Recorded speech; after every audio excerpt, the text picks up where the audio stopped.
And thank you especially for inviting me. So as you will see, I'm not completely sure about the exact area or perimeter of conceptual engineering. I suspect there are overlaps with things that I'm doing here, and I maybe will be able to assess the overlaps. But I think it's a great idea to talk about conceptual engineering in general. And my main point today would be about not only engineering, but also the implementation. So once you engineer a new concept, once you prepare, cook up a new concept, how can you make it used in a wider community? So as was said, I'm director of Institution NICO, which is a lab in which we study broadly the mind and its complexities and understanding human behavior. CCB class is a class that I'm teaching this year. We teach for a few years now on climate change and changing behavior. I'm interested also in the way we can understand the obstacles to behavioral change, especially in the present period in which we need massive behavioral change. So I'm talking about the ocean, about which I have an independent interest as a sailor, basically. And I have a number of projects on offshore navigation, on disorientation. I'm part of an initiative which is called Plankton Planet for citizen science and large-scale observation of the plankton. I submitted projects about the reconceptualization of the ocean. In my lab, there is work which is being done on the Wanganui and the attribution of legal personality to natural entities. So things which require, in some cases, strong reconceptualizations. And so let me start from something really very practical. Is a request which is made by UNESCO. UNESCO, in their One Planet, One Ocean initiative, claim or ask that we need to change the way we think and act. So it's not only the way we act, the way we think and act. You have these two elements which are related to the type of researches that we do.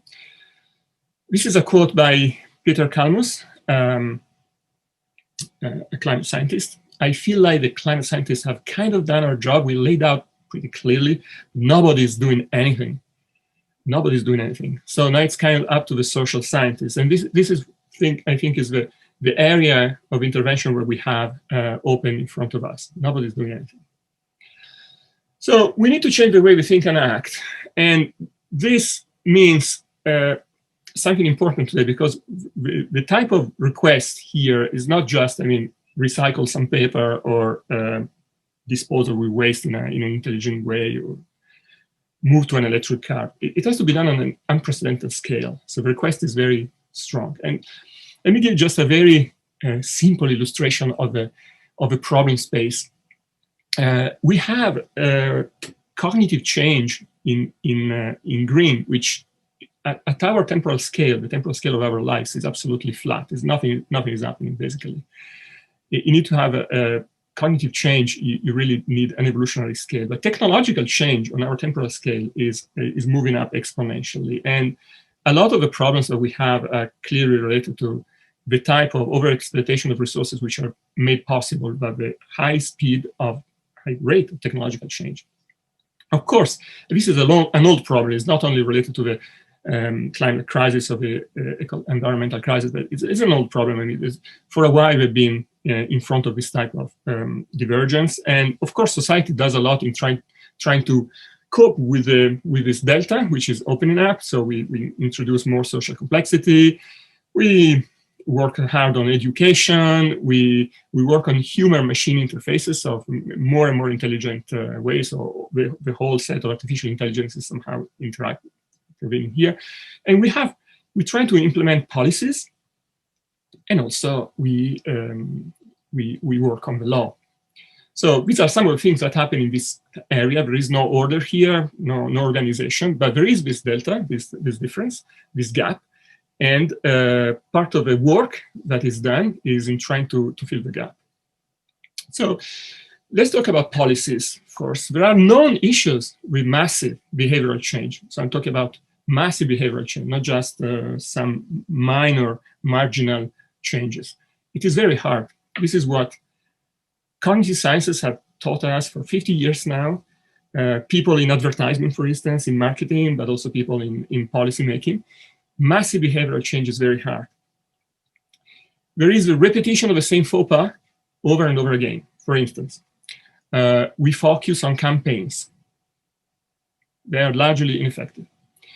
We try to raise consciousness, awareness of the issues, and there are side effects of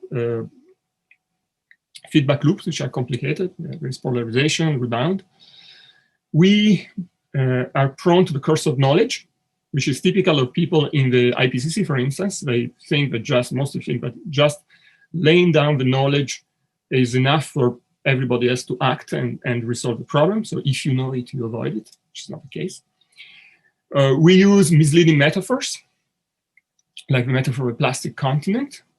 It's a fake metaphor, does not correspond to real scientific data, and this creates also poor loop, and many other situations. We also work, for instance, in the policies on economic incentives, which create loopholes. So people buy the right to pollute. And I think also, in many cases, the behavioral change request is misguided, because it tends to shift the burden of a change to the individual, to the single person.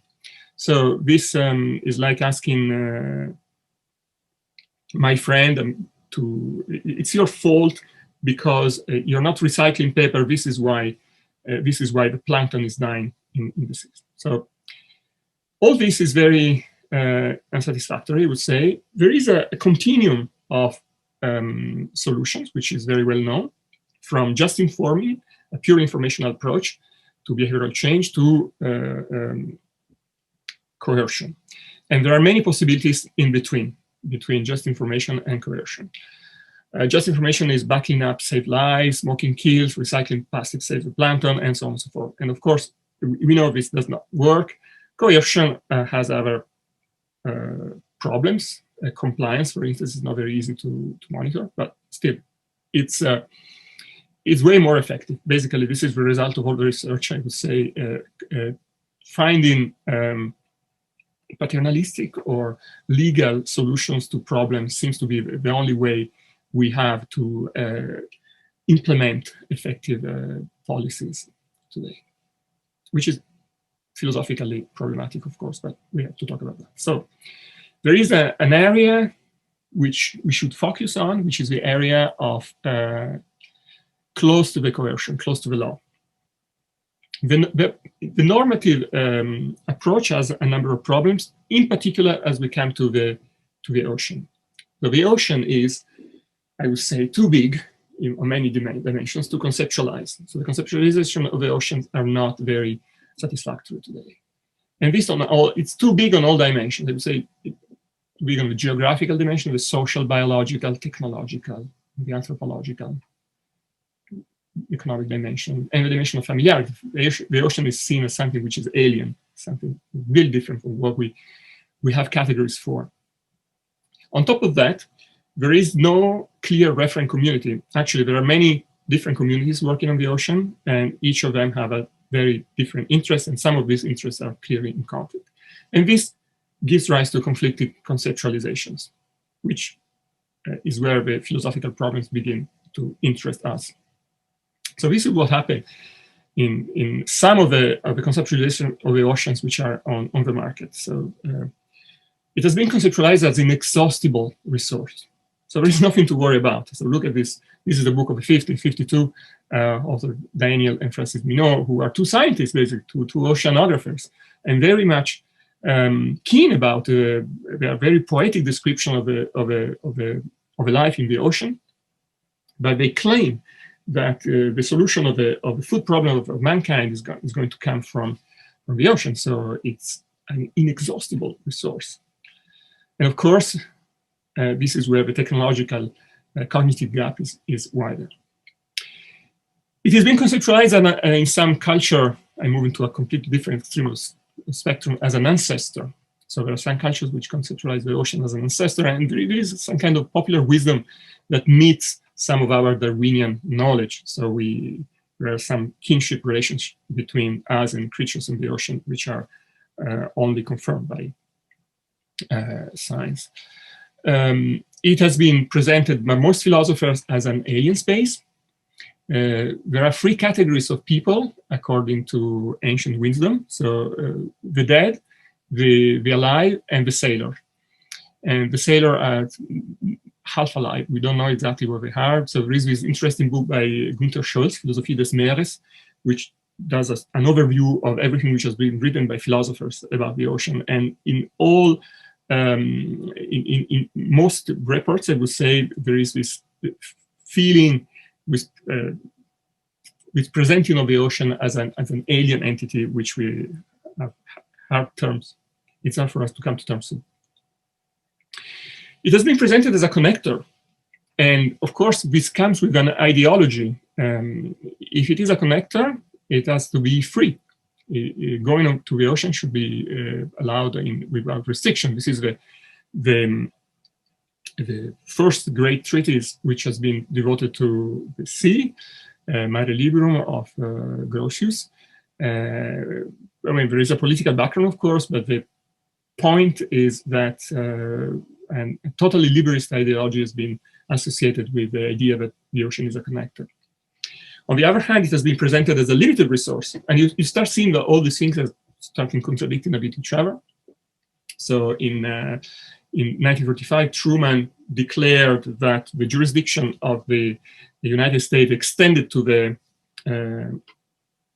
good part of the continental table, and everybody else immediately did the same. So after that, we have, after a long legal process, a crystallization of the claims on the ocean to the 200 miles from the baseline, the coastal baseline. And if you consider the ocean as a limited resource, then it's natural to territorialize it and to limit freedom.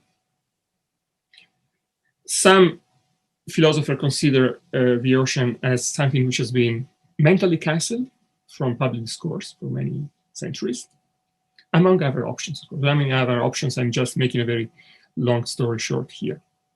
And I think also there are even deeper hesitations here. So concepts are in evolution. It's easy to locate the difference, but it's hard to reconcile them once you locate them.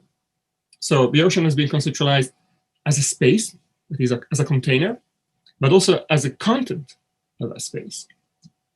It has been conceptualized as a physical system, but also as many different independent systems.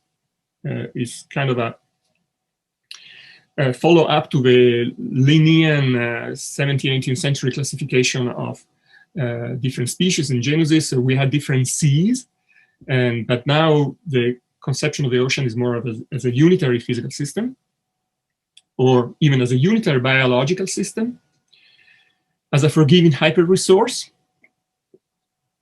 And there are also ambiguities, I think, in conceptualizing the ocean as, when you take it as a space or as a content of a space, conceptualize it as a surface or as everything which is below that surface.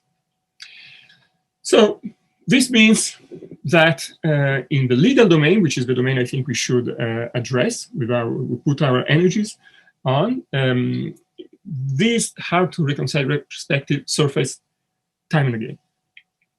We have laissez-faire, so everybody's free to do whatever we want with the ocean, its content, its movements on the ocean, and just go and do whatever you want to do. Appropriation and stewardship. So this is a map of the exclusive economic zones. The exclusive economic zones cover about 1/3 of the oceans. The two main beneficiaries are the United States and France, because of their domains in the Pacific, which immediately multiply the areas which are covered by exclusivity. There are marine protected areas, which are areas on which you are supposed not to do anything and just leave them alone. And of course, the two maps are partly overlapping, but not completely. Then some tools have been developed or are under discussion in international negotiation. Marine spatial planning is the general, MSP is the general heading here. Some people have proposed a different approach, an approach which is not spatial, but it is related to the key biodiversity features of the ocean. So for instance, plankton moves, and so the protection of the plankton should move with the movement of the plankton. Recently, we have witnessed a number of attempts as putting value to figures of value on nature. So Deloitte, for instance, has valued the Great Reef in Australia at, I think, 35 billion euros or something like that. And so there are many ideas about how to put a price on nature and how to make this assessment of the value of nature part of a discussion on not only on exploitation but also on conservation. People discuss about planetary services, which are done by some animals. This is not an oceanic animal, but this is the type of service of recycling biomass and making it available in a interesting format. We're going to go back to that. The ocean has been proposed as a common. Following a discussion on the commons, there are difficulties with that because of the size of the ocean. Typically, the commons approach works very well with small communities and small areas, but there are also proposals for extending this to larger entities such as the ocean. It is, in some cases, presented as common heritage, which is, in spite of the same name, something completely different. So common heritage is a concept developed by the United Nations to protect essentially a number of key features of our planet. More recently, someone has tried to, Victor David, to give a legal personality, legal status to the ocean, following the proposal made in the 70s by Stone for trees, and which have had a certain success in a number of situations, especially the most famous is the attribution of legal personality to the Wanganui River in New Zealand. Other possibilities in the law are the presentation of moratoria, so time-based boundaries, no longer space-based boundaries, but time-based boundaries. And we have evidence that this works because after the lockdown of 2020, a number of measures have been made on the biological data, and there is a replenishing of some of the high-utility reserves, and it looks as if this type of intervention which is not space-bound, but it is time-bound, works. So here I have two research projects, and I'm going to talk a little bit about those. One is how we go from conceptualizations to policies, and how can reconceptualization inform policies. And this is, I think, what is the interest of the group in conceptual engineering. And of course, if you have ideas here, I'm very happy to get your feedback on that. And also another project, which is a bit more complicated because I need a lot of expertise from people in the law, is taking the list of different policies and create a compatibility table. So, for instance, the common heritage is incompatible with the commons, say. And the compatibility table of policies is an instrument that I think should be very useful for decision makers at some point. So for this part, the take-home message are that massive behavioral change is hard. Massive behavioral change is very hard, and we know that for a long time now. Most current behavioral change practices are ineffective or inadequate. So we are putting our money and efforts in the wrong place. And we should focus on the law with the hope to inform business practices and maybe education by introducing, and this is the proposal, creative and challenging reconceptualizations. So that's my plan. So what I defined so far was the problem space, difficulty of massive behavioral change, and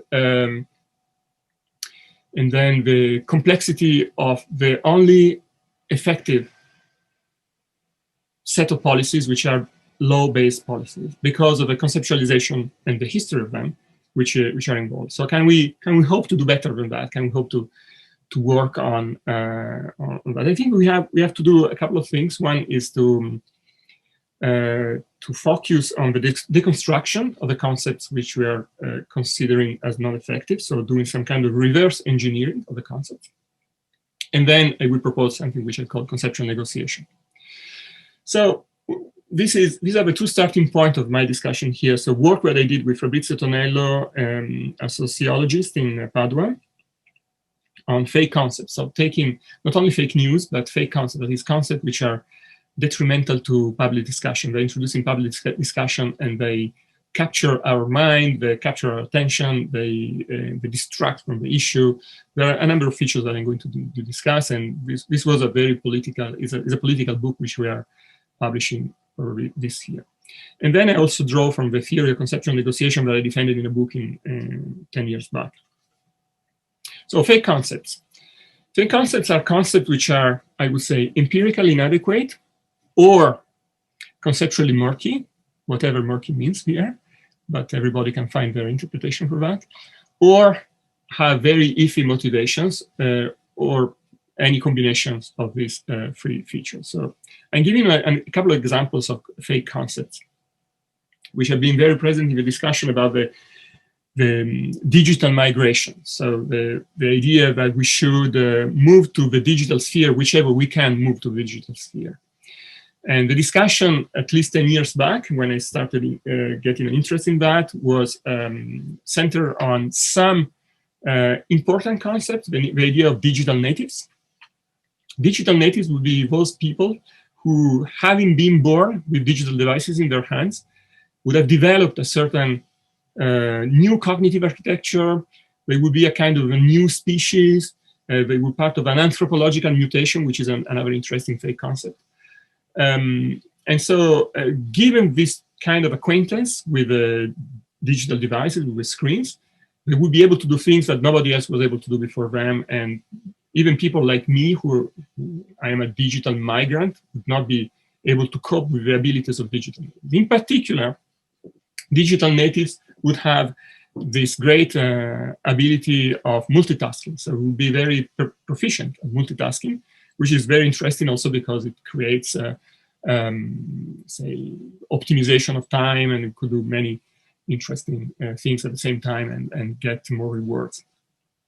And they will be able, for instance, to solve problems in a way which is completely different from the way I did before. So if you were asked to solve a problem of, say, a problem which requires the use of Pythagoras theorem, well, they would access to the knowledge which is stored somewhere in a kind of delirious extended mind ideology stored in the internet, and we would retrieve the answer, and which would count for them to be able to even to either to know the meaning of this statement about the proposition expressed by the Pythagoras theorem, or to procedurally to solve problems which are related to knowledge of the Pythagoras theorem. So none of this seems to be adequate. I wrote a book about that, Against Digital Colonialism, which exposed some of those, I call them sophisms. And the work consists in doing some kind of deconstruction of the empirical basis and of the ideological background of these concepts, and also propose some replacements. So I would say in a while, but why I think the replacement strategy is not working very well, but this is what I try to propose in some cases. So let's consider multitasking. We know from literature on attention that multitasking does not exist. I mean, the brain does a lot of multitasking, but that never does conscious multitasking, requiring attention and working memory. It's extremely complex to do anything, more than one thing at a time. Double task is a disaster for everybody, and but we know that we can have impression of doing some kind of multitasking, but what we do is basically quick task switching. But task switching as costs, because every time you re-enter in a new task, there are switching costs, and these switching costs pile up during the day. At the end of the day, you would be worse off than people who were trying to do first one task in full and then another task. So maybe access to knowledge could be replaced by access to information, although some people think that information is knowledge, so I'm not going to discuss this right now.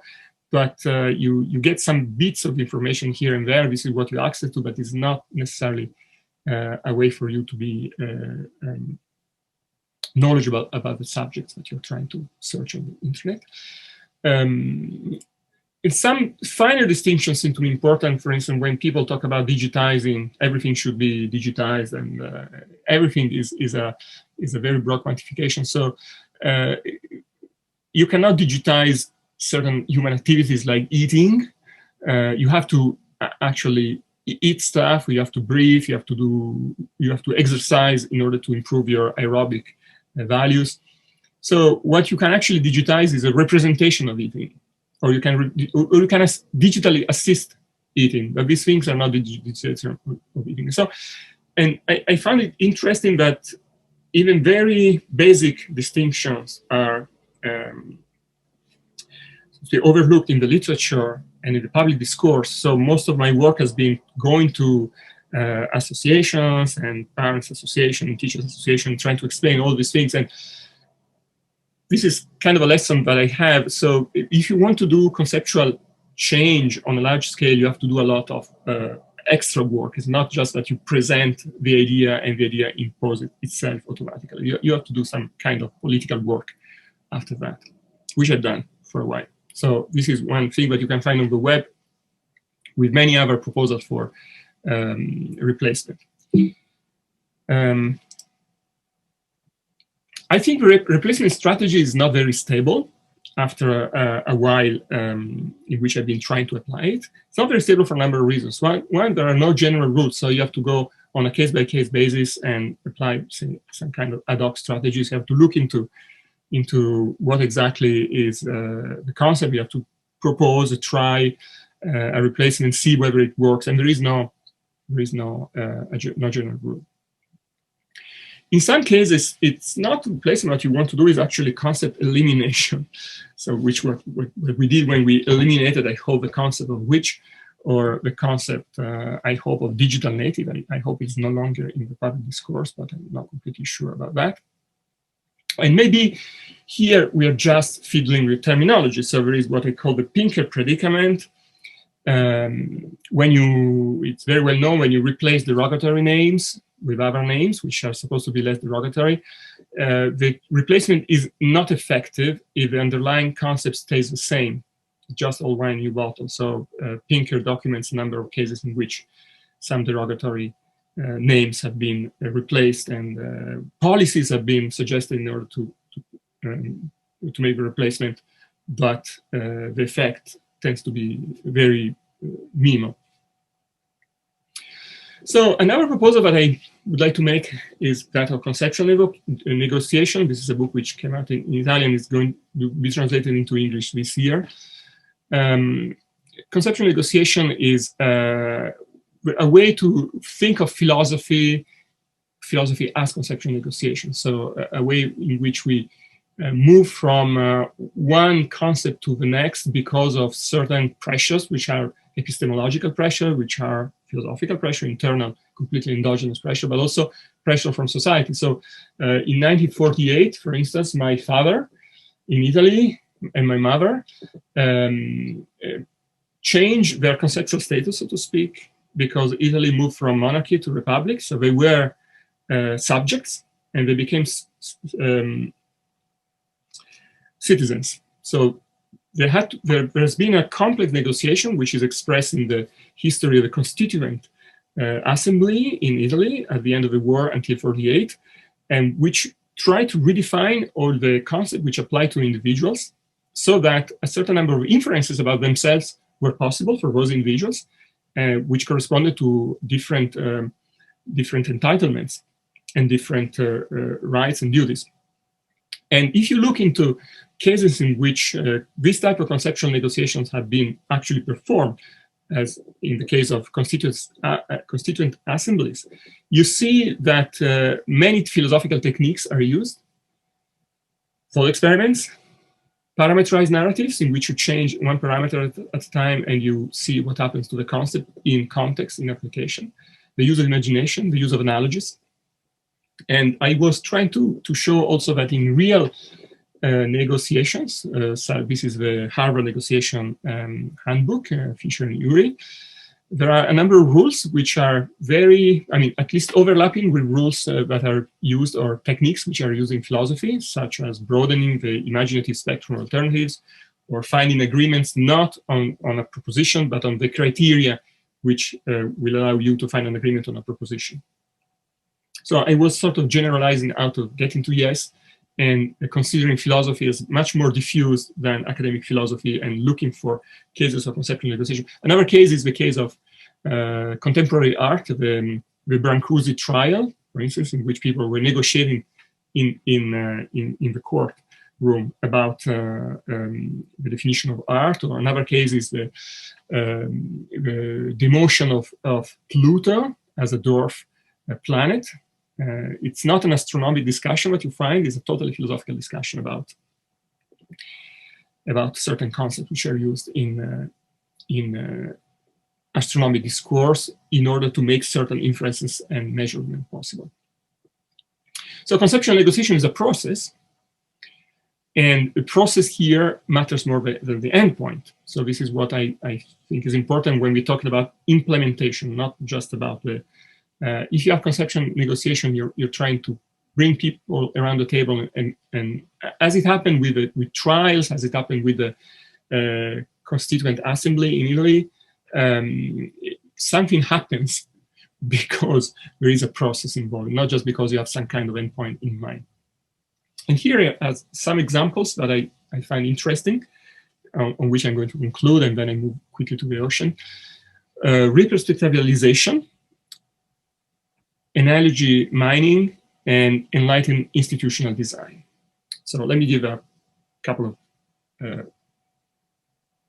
examples here of this. So Kepler's move. Kepler is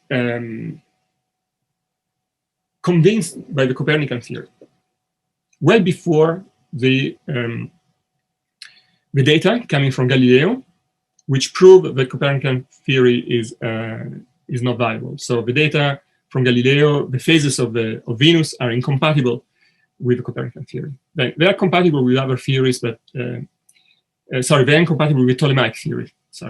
And they're not automatically proving the Copernican theory, but they show that the Ptolemaic theory is wrong. So, but Kepler has a problem. He thinks, okay, I'm convinced myself by the Copernican theory before Galileo's findings, but it's hard for me to explain to people what it is like, because there is this conceptual obstacle, which is perception, and we do not feel in any sense the Earth as spinning. So perception is in the way. I can try to explain to people that the Earth is spinning, and this is what explains the apparent movements of the planets and the stars, but it's so difficult. So, and he has a brilliant idea, which is change perspective. So put yourself in the feet of an astronomer on the visible side of the moon. If you go to the visible side of the moon and you look down at Earth, well, you would see the Earth spinning because of the astronomic fact. And in the moon day, you would see the moon spin, the Earth spin 28 times. You would see it. There is no question actually for the astronomer on the moon that the Earth is not spinning. It is spinning. Of course, the thought experiment does not prove that the Earth spins, but it makes the concept more fluid. I mean, it looks as if it is a real possibility, and maybe there is an obstacle which is provided by our perception. So here is an interesting negotiation which is in progress. I mean, and it should be said that the Somnium was published posthumous, so he never went through the idea of making it available for a number of reasons which are related to the politics of time. But there is a complete astronomy from the lunar moon point of view, which makes it much more acceptable to the ordinary astronomer, I would say, the Copernican ideas. Maybe you can have an extreme stabilization here, so physically go to a certain place. So maybe you should take people out on boats on the high seas in order to make them conceptualize the ocean properly, but of course, it's going to be very expensive. Analogy mining. Many things which are proposed in many of the new proposals are types of analogy mining. So we are using some kind of conceptual repertoire that we have in the law or in other domains which are not sea related, and we try to translate them to the ocean domain. So one is citizenship. So we have many ideas about citizenship, and we can translate those ideas to a common citizenship with creatures that are living in the sea. Some people have proposed that we should have some kind of diplomatic relationship with the living world. Myself, I have a proposal which I published quite recently on unionizing the plankton. So using concepts from the labor law and apply them to those creatures that provide planetary services.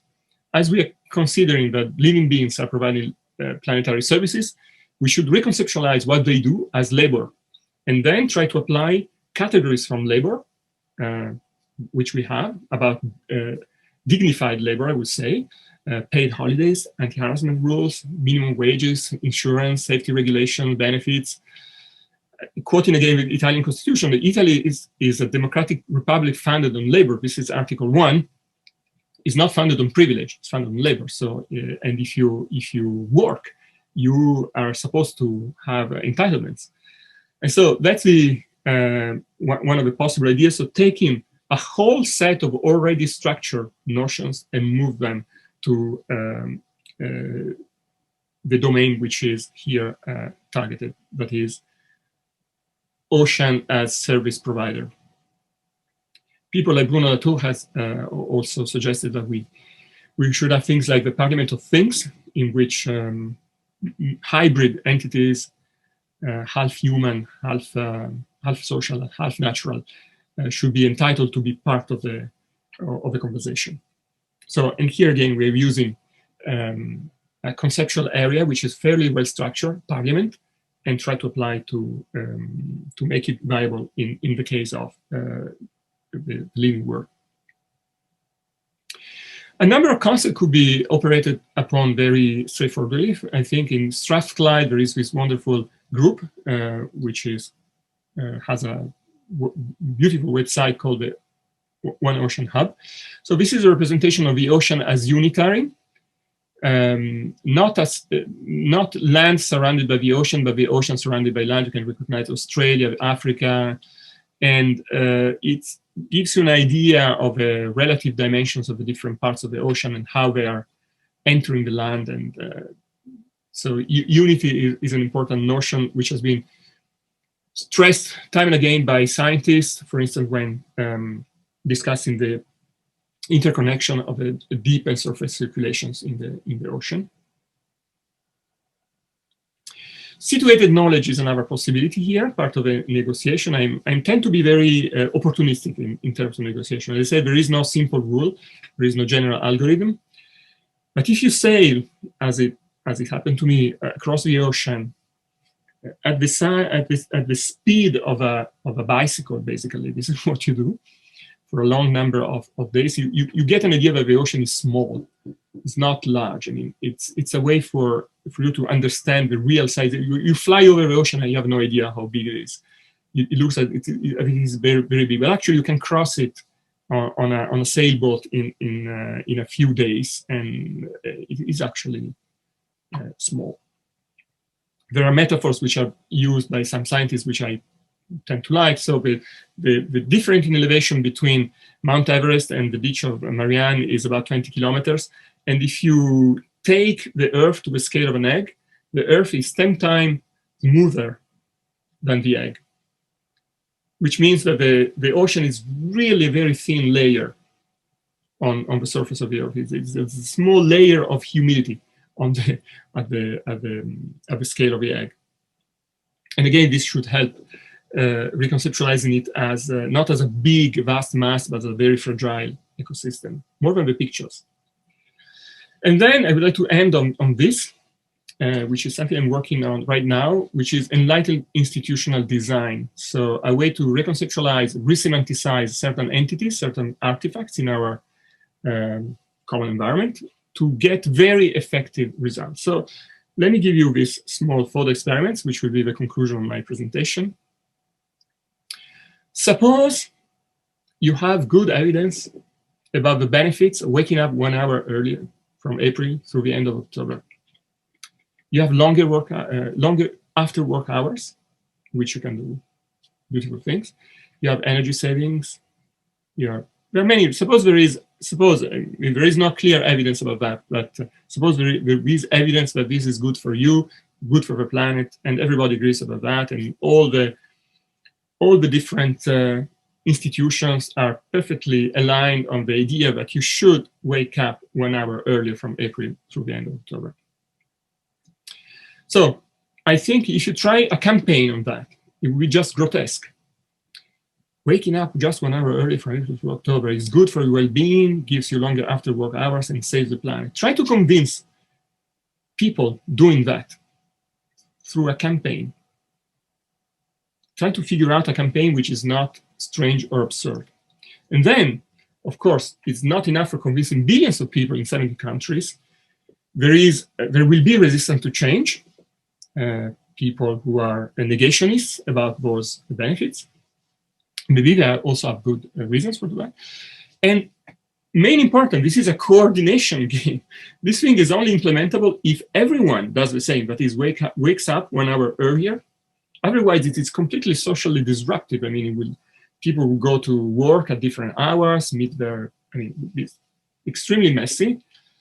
It's like changing driving lane. Sweden did this in the 40s and 50s. You cannot do this gradually. You have to do it overnight in a single shot. Otherwise, it's messy. So everybody has to be coordinated. There is a simple solution to the coordination game. It's very difficult to do that. So what is done, and everybody does this. Of course, you cannot have incentives to, say, businesses for making it acceptable.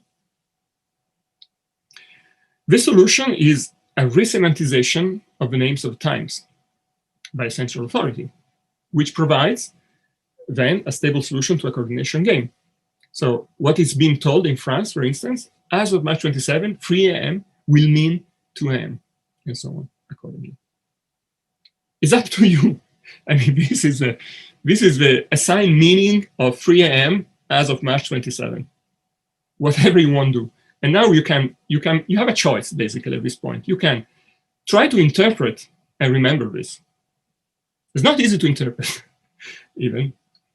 And it's hard to remember. Or you can just move on your clock's hour and 1 hour forward, which is what everybody does. And it happens. And then the behavior of billions of people change instantly, or in a few hours. There are always leftovers, missing connection, things like that. It happens. But most people immediately align. So I think institutional design is a great unexplored area. It's not easy to think that it will be as easy in all areas, and it goes through a reconceptualization. Basically, here resemantization of an external artifact, which is the figures on a clock.